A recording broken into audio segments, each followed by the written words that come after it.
Hey everybody, Chief Meteorologist Brad Panovich here with an update on what is going to be future Imelda. It's currently Tropical Depression 9. The good news continues this morning.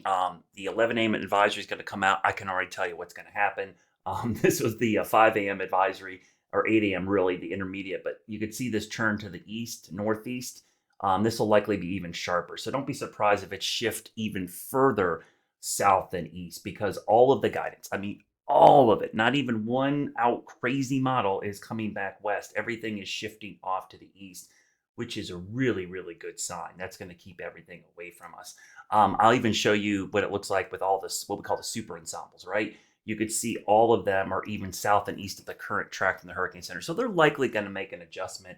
Another way we know this, we can look at both systems here, Umberto and Imelda slash Tropical Depression 9. You see the red dots, that's the consensus track. So usually the Hurricane Center follows that pretty close. So you can see there might be a subtle shift south and east closer to those red dots. The white ones are the official forecast. Speaking of Umberto, that's why there's growing confidence that even though you can never be 100% sure, this is about as sure as you're going to get. And the reason why, you can see the swirl associated with Imelda. It's actually a pretty long trough up there, extends up. That's why there's the potential for rain even on the coast as it stays offshore. But you see over there off to the right, that's Umberto. Let me show you a wider view. We'll throw up the water vapor loop here. And you can see all the features here. A couple things to notice. There's a cutoff low here, but there's a big trough digging in here, ridge of high pressure here. But what Umberto's doing, it's so powerful, it's beating up the west side of this ridge, and it's creating an avenue for not only it to go, but to pick up Imelda and make that right turn. A lot of people ask, well, how is it going to make such a hard right turn? Storms do this, especially if the steering currents slow down or get stagnant, and then they pick up. So think about making like a 3 or 4 point turn. You know, you do that a couple times and then you can take off.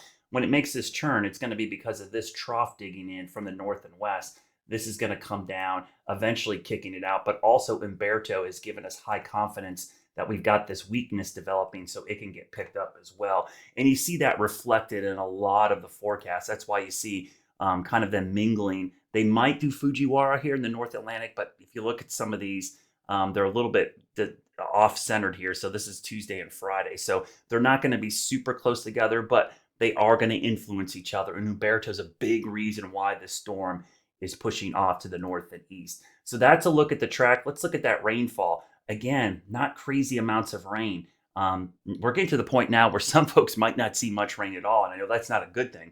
We want some rain. Now, the one caveat in this is everyone's like, oh, we're not going to get rain now. There's still a cold front coming. So we still got a cold front coming early this week. That's going to help kick off showers. It's just a matter of how much moisture it has to work with. But let's go all the way into next weekend. I'm going to go all the way to Saturday morning. Next Saturday morning, and you can see the totals. Most of our area in the Western Carolinas, 1/2 inch to an inch, but along the coast, there could be 3 or 4 inches of rain. The good news is the coast can handle that type of rain, especially stretched out over a couple of days. That's not enough to cause significant flood threat. So I'm not really concerned about a flood issue. And remember, these areas are in drought, so we need that rainfall. So this is not necessarily a bad thing. Let's go back to the map and I'll show you why are we still probably going to get rain this week. You see the stalled front on the coast, and also notice all the rain ahead of Imelda. So this is all that rain. That is likely going to pivot a little bit in as it makes this turn. So don't be surprised if there's some pockets of rain on the coast. But why is the Western Carolinas going to get rain? It's probably going to be more because of this cold front, which is coming down Monday, Tuesday. That will help kick off scattered showers back to the west. I'm going to turn the temperatures on just so you can see it is much cooler behind that front. That'll give us a taste of fall. So we're still going to get some rain. It's just not going to be crazy amounts of rain. I mean, if I go 10 days out in the future, that's our total rainfall for the next 10 days. Not crazy high. In most areas, it's less than an inch.